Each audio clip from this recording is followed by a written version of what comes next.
حضرت نوح علیہ نبینا علیہ السلام د واقعي په اختتام باندې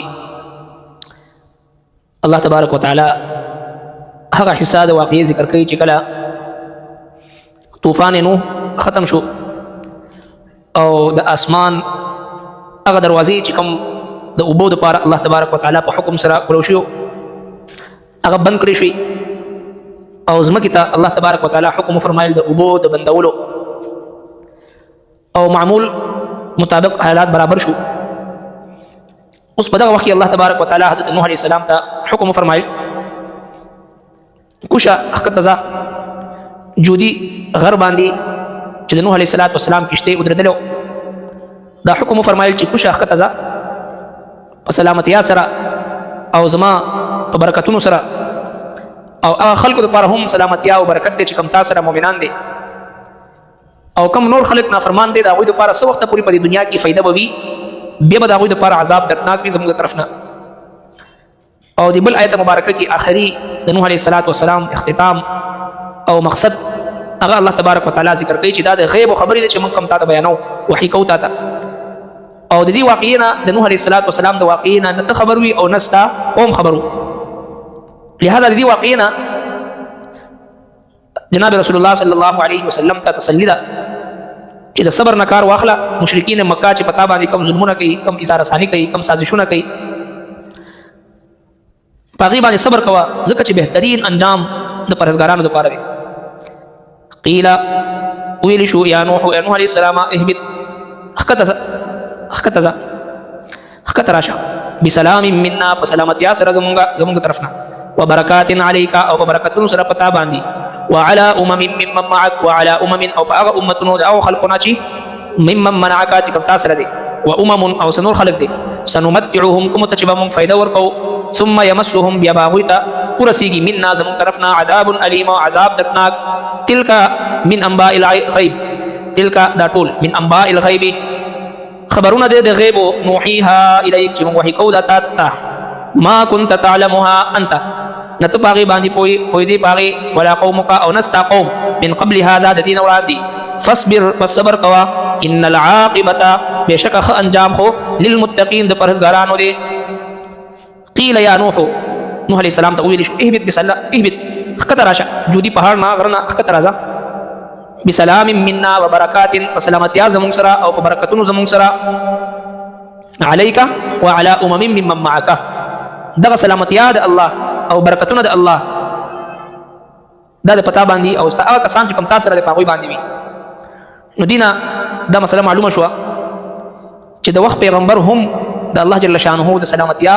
او د برکتونو محتاج دی ځکه الله تبارک وتعالی د الله جل شانه یو نوم یا سلام دی موږ تاسو همیشه ذکر کوو اللهم انت السلام ومنك السلام اله العالمین ته سلامتیا والی ستا طرف نه سلامتیا ملاویدونکي دی او دغه شانتي د الله تبارک وتعالى طرفنا برکتونه د الله جل شانه نوم برکت دی. تبارك الذي بيده الملك وهو على كل شيء قدير تبارك اسم ربك ذي الجلال والاكرام فتبارك الله احسن الخالقين تبارك الذي جعل في السماء بروجا تبارك الذي نزل الفرقان على عبده. نو د الله تبارک وتعالى نوم برکت والا دی. نو د الله رب العالمین د دعاګانې همیشه وختل پکار دی الله خپل برکات زما په عمر کې زما په اولاد کې زما په جان کې زما په مال کې زما په هر څه کې چې دی برکت واچي. تر دې پورې د الله محبوب پیغمبر یو دعا فرمایي اللهم بارک لنا فی الموت وفيما بعد الموت. ای الله زما په مرګ او د مرګ نه بعد ژوند کې زما برکت واچي. اللهم بارک لنا فی الموت وفيما بعد الموت. ای الله زما په مرګ کې او د مرګ نه بعد چې کوم ژوند دی په هغې کې برکت واچي ځکه چې یو برکت وي یو کثرت وي. برکت چې د الله تبارک وتعالی طرف نه شي نو لږ څیز هغه ډېر زیات فایدهمند وي او چې کله یو څیز نه برکت اخوا شي او کثرت راشي نو هغې سره نحوست وي هغې کې بې برکتي وي. همیشه د خپل ځان دپاره د خپل اولاد دپاره د خپل عمر دپاره د خپل رزق دپاره او د خپل مرګ دپاره مرګ نه بعد ژوند دپاره د برکت سوال کول پکار دی ځکه اللهم اغفر لي ذنبي ووسع لي في داري وبارك لي في رزقي. نبی علیہ السلام یو دعا ده فرمایي زما په رزق کې برکت واچي. نو همیشه د سلامتیا او د برکت د دعاګانې غوښتل پکار دی او دعا دا د یو مؤمن ډېر مضبوط او جوړ یو د الله تبارک وتعالی د مدد حاصلولو ذریعه ده دعا چې د کوم انسان دعا څومره جاندار وي نو د هغه زندګي هغومره شاندار وي ځکه مناجات د الله تبارک وتعالی سره تضرع آهوزاري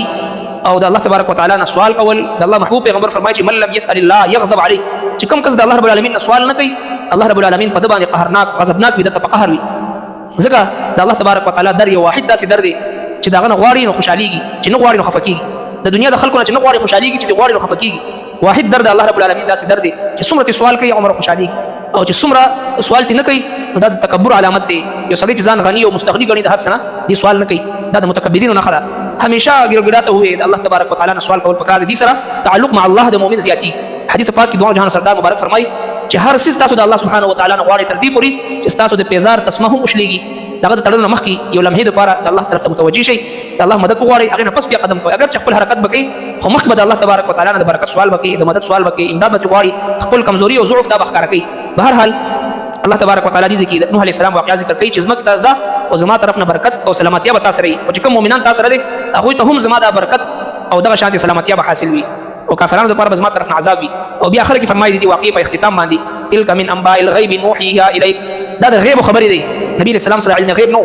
کله غیب علم وینو بیا دي واقعات بیانولو ضرورت نو